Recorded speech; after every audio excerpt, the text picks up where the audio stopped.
Every year, every month, or perhaps every Monday, you build a masterpiece in your mind. You plan a version of yourself that is disciplined, focused, and unstoppable. But then, day 10 arrives. The excitement fades, the old habits return, and that masterpiece is quietly tucked away in a drawer of someday. Why is it that our desire to change is so strong, yet our ability to stay changed is so fragile?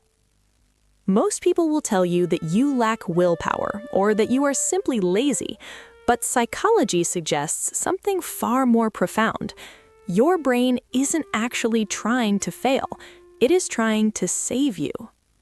You see, to your survival-driven mind, change is not progress, it is a threat. Every time you try to step out of your routine, a part of your brain perceives it as a move toward danger. It immediately triggers a mechanism to pull you back into the familiar, even if that familiar is making you miserable. This is the comfort trap. It's a biological tug-of-war between who you want to be and who your brain thinks you need to be to stay safe. Your brain prioritizes predictability over growth, because in the wild, the unknown usually meant death. In this first session, we need to name the invisible enemy, the homeostasis reflex. It is the internal thermostat that keeps your life exactly where it is. If you've ever felt a sudden wave of anxiety or boredom right when you were starting to make progress, you weren't losing motivation, you were hitting a psychological wall designed to keep you stuck.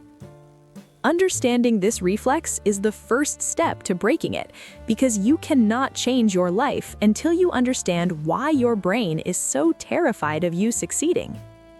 Have you ever noticed how incredible it feels just to plan? The moment you buy that new gym membership or write down a perfect 5 a.m. routine, you feel a rush of satisfaction. In that moment, you feel like you've already become that new person. But this is where the trap deepens. Psychology calls this symbolic completion. When you share your goals with others, or even just visualize them too vividly, your brain releases a hit of dopamine. It's the same chemical reward you would get if you had actually achieved the goal. Your brain is easily tricked. It mistakes the intent for the action. Because you've already received the psychological reward, your mind loses the hunger to do the actual painful work. This is why so many of us are addicted to the feeling of starting, but we go cold when it's time to settle into the grind. But there is a second, darker layer to this. It's called the planning fallacy. We underestimate the cost of change because we plan for our future self, a version of us that we imagine will be perfectly rested, motivated, and energized. But when tomorrow comes, you aren't that future self. You are the same tired, stressed person you were yesterday. Your brain hates the middle. It loves the beginning because it's full of hope, and it loves the end because it's full of glory, but it despises the process because the process has no dopamine. It only has effort. If you want to survive day 10, you have to stop chasing the high of the goal and start understanding the low of the work. You have to learn how to move when the dopamine runs dry. In our next session, we will talk about the identity gap and why your brain will literally sabotage your success because it doesn't recognize the person you are becoming. There's a silent reason why you keep returning to the habits you hate. It isn't a lack of discipline, it's a crisis of identity. Psychology teaches us that the strongest force in the human personality is the need to stay consistent with how we define ourselves. This is known as self-verification theory. If you internally identify as someone who struggles or someone who is lazy, your brain will subconsciously work to make that true. Even when you start to succeed, you will feel an internal itch, an unsettling anxiety. Why? Because your brain values identity stability over success. To your subconscious mind, it is safer to be a successful failure than to be a new, unknown person. Think about it. When you start waking up early or eating healthy, you feel like an imposter. You feel like you are wearing someone else's clothes. This is the identity gap. Most people try to change their results without changing their identity. You say, I want to lose weight, but your identity says, I am a person who finds comfort in food. Eventually, the identity wins, every single time.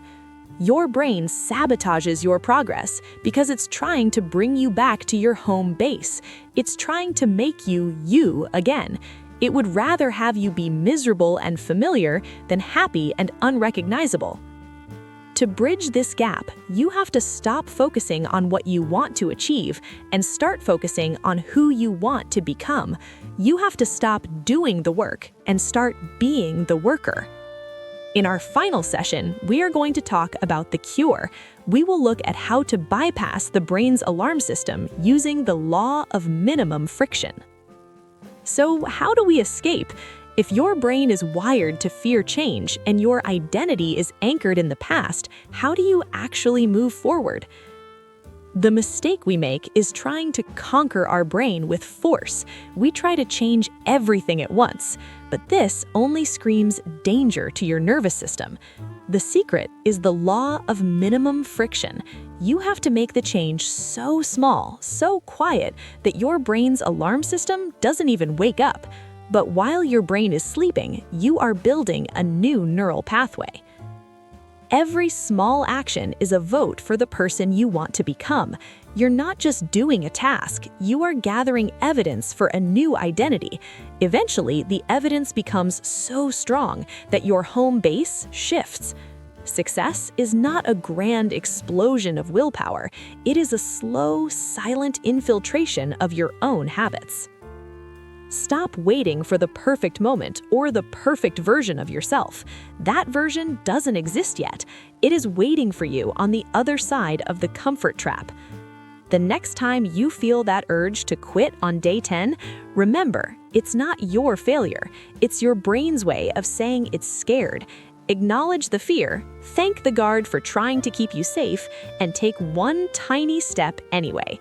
Because the only thing more terrifying than the unknown is staying exactly where you are.